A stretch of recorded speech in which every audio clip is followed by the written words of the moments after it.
The core of the concept of Mobium came from this idea of expansion and contraction.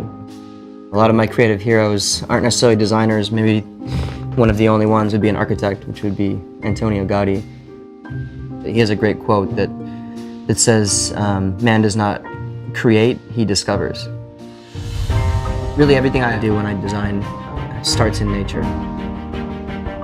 Nature doesn't really create anything intentionally, it discovers things. For the Mobium shoe, inspiration really started from looking at PUMA and its cousins, other big cats. The way that these cats run and move. The cat's foot opens and closes, expands and contracts as it lands and pushes off again.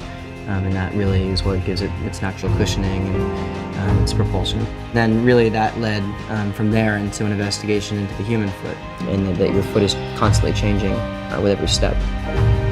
Living in Tokyo, what for me really is the most inspirational is the contrast. Japan is a country with a lot of rich tradition. At the same time, it's also a country that adopts technology, so there's that contrast of the very old and the very new.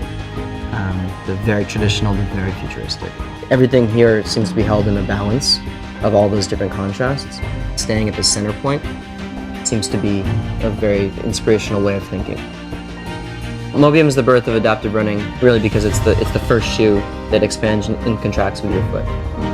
It expands in the right places, and it also contracts. The Mobium band helps it to contract in the same way your foot does.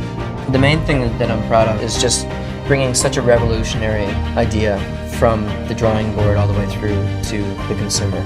I guess you could say we've now broken the static barrier in footwear.